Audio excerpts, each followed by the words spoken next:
శ్రీ గురుభ్యో నమ. సదాశివసమారంభాం శంకరాచార్యమధ్యమాం అస్మదాచార్యపర్యంతాం వందే గురుపరంపరాం. అవతార పురుష లక్షణం శాస్త్ర ప్రకారంగా ఆ ప్రమాణంతో తీసుకొని వారిని అవతార పురుషులని నిర్ణయించాలి. మహిమలు చూపించడం ఒక్కటే అవతార పురుషుని యొక్క లక్షణం కాదు.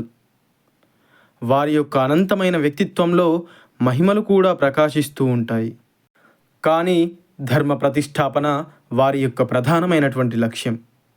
దేశంలో ధర్మ ప్రతిష్టాపన చేయడం ఒకటైతే, రెండవది వారి ఉనికిచే అనేక మందిని ధర్మం వైపు ప్రబోధం కలిగించి ఆచార రూపంలో ధర్మాన్ని ప్రతిష్ఠించడం ఒకటి.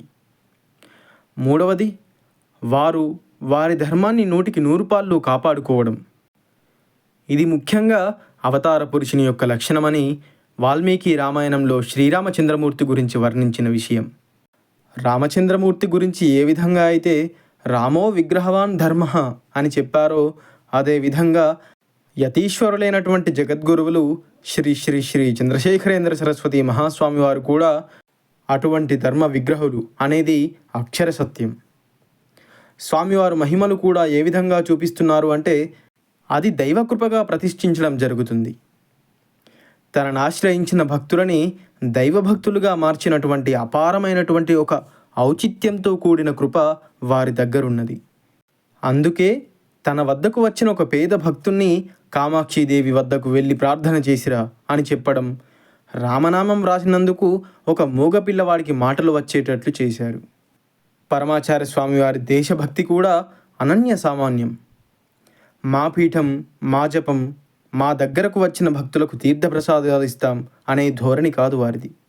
సమగ్ర దేశంపై ఆయనకు ఉన్నటువంటి భక్తి మనం పరిశీలిస్తే, వ్యాసులు, శంకరాచార్యులు చాలా పెద్ద దేశభక్తులు.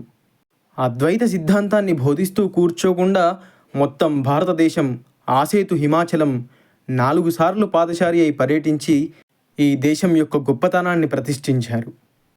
ఒకవైపు ధర్మబోధనతోనూ, మరోవైపు వారి పాదస్పర్శతోనూ శక్తిమంతం చేశారు. విద్యారణ్యులు, సమర్థ రామదాసు మొదలైన వారు ఈ దేశ సమగ్రతకు ఎంతో పాటుపడ్డారు. యోధుల సైనిక వ్యవస్థ కంటే మహాత్ముల యొక్క తపస్సు ఈ దేశాన్ని చాలా కాపాడుతుంది. దైవభక్తియే దేశభక్తి. స్వాతంత్ర్య అనంతరం సనాతన ధర్మాన్ని కాపాడాలని అహర్నిశలు తపన పడిన వారు పరమాచార్య స్వామి వారు ఒక్కరే. అన్ని పీఠములకు, అన్ని మతములకు స్వతంత్ర ప్రతిపత్తి కలిగేలా పాటుపడినవారు పరమాచార్య స్వామివారు. అన్ని మతాలు స్వాతంత్ర్యం పొంది ఉంటాయి అన్న క్లాజుని అన్ని మతాలు, అన్ని శాఖలు స్వాతంత్రం పొంది ఉంటాయి అని సవరణ చేయించారు. హిందూ మతంలోని అన్ని శాఖలు బాగుండాలని ఆకాంక్షించారు.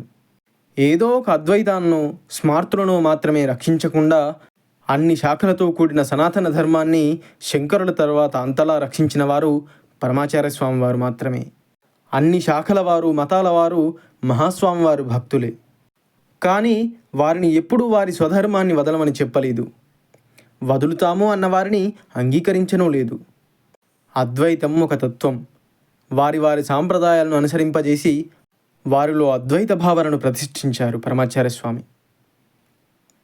అపార కరుణాసింధుం జ్ఞానదం శాంతరూపిణం శ్రీ చంద్రశేఖర గురుం ప్రణమామి ముదాన్వహం. సర్వం శ్రీ గురుదివచరణారవిందార్పణమస్తు. ఈ విషయం బ్రహ్మశ్రీ సామవేదం షణ్ముఖ శర్మ గారి ప్రవచనం నుండి స్వీకరించబడింది. వీటిని భక్తులందరూ తప్పకుండా తెలుసుకోవాలి. దయచేసి అందరికీ షేర్ చేయండి. అందరం జయ జయ శంకర, హర హర శంకర అని వ్రాసి స్వామివారి అనుగ్రహాన్ని పొందుదాం.